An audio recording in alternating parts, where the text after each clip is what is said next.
ഇന്ന് ഞായറാഴ്ചയായിട്ട് എനിക്ക് ഉച്ചയ്ക്ക് എന്താണെന്നല്ലേ ചോറും ഏറ്റവും ഇഷ്ടപ്പെട്ട പച്ചച്ചാറും ഇങ്ങനെ ബീഫ് കറുത്ത നിറത്തിലാക്കിയതാട്ടാ.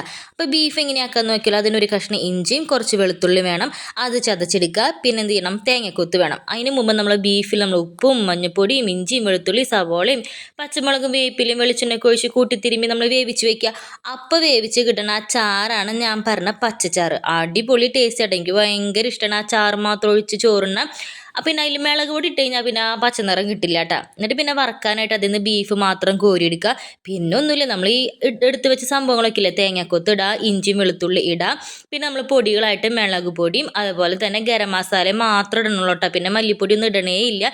മഞ്ഞൾപ്പൊടി നമ്മൾ പിന്നെ ഇട്ടതാണല്ലോ. പിന്നെ ഒന്നുമില്ല, കുറച്ച് വേപ്പിലിടുക, ഇടയ്ക്കിടയ്ക്ക് ഇത്തിരി വെളിച്ചെണ്ണ ഒഴിച്ചിട്ട് നമ്മൾ നന്നായിട്ട് ഇങ്ങനെ വറുത്തെടുത്താൽ മതി. ഇപ്പം എൻ്റെ നോൺ സ്റ്റിക്കിൻ്റെ പാൻ ആയതുകൊണ്ട് കുഴപ്പമില്ല, അല്ലെങ്കിൽ ഇത്തിരി ഇടയ്ക്കിടയ്ക്ക് ഇളക്കണം എന്ന് മാത്രമുള്ളൂ.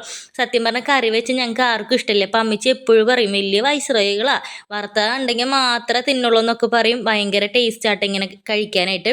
പിന്നെ ഈ പച്ചച്ചാറ് വീട്ടിലായിരിക്കുമ്പോഴാണ് ഞാൻ കൂടുതൽ കഴിച്ചേക്കണം. ഇറച്ചി വെന്ത് കഴിഞ്ഞ് ഈ ചാറ് കൂട്ടി ഒരു ട്രിപ്പ് ചോറുണ്ട് കഴിയും, എന്നിട്ടാണ് പിന്നെ ബാക്കി ചോറുണ്ട് കേട്ടോ. അപ്പോൾ ഈ ഒരു പാകമായപ്പോഴത്തേനും ഞാൻ നിർത്തി. പിന്നെ കുറച്ച് നേരം കൂടി ചട്ടിയിലിരിക്കുമ്പോൾ ഇത്തിരി കൂടി കറുത്ത നേരമല്ലോ, നിങ്ങൾക്ക് എന്തോരം നേരം ആക്കിയെടുക്കണം അത്ര നേരം ആക്കിയെടുക്കാം കേട്ടോ. അപ്പോൾ ഇത്രയുള്ള സംഭവം എളുപ്പമല്ലേ, പെട്ടെന്ന് കഴിഞ്ഞില്ല. ഒന്നുമില്ല, ബീഫ് വേവിച്ച് കഴിയുമ്പോൾ അതിന് കുറച്ചെടുത്ത് ചുമ്മാ ഒന്ന് ട്രൈ ചെയ്ത് നോക്കിയിട്ട് നല്ല ടേസ്റ്റ്. കുറേ പൊടികളും കാര്യങ്ങളൊന്നും ഇടണ്ട. പിന്നെ ഈ ചാറിൻ്റെ കാര്യം നിങ്ങൾ ഒരു വട്ടം ഒന്ന് ചെയ്ത് നോക്കണം കേട്ടോ. ശരിക്കും പറഞ്ഞത് പച്ചച്ചാറായിട്ടാണ് ഇരിക്കേണ്ടത്. വീഡിയോയിൽ ഇത്തിരി കളർ മാറുന്നുണ്ട്.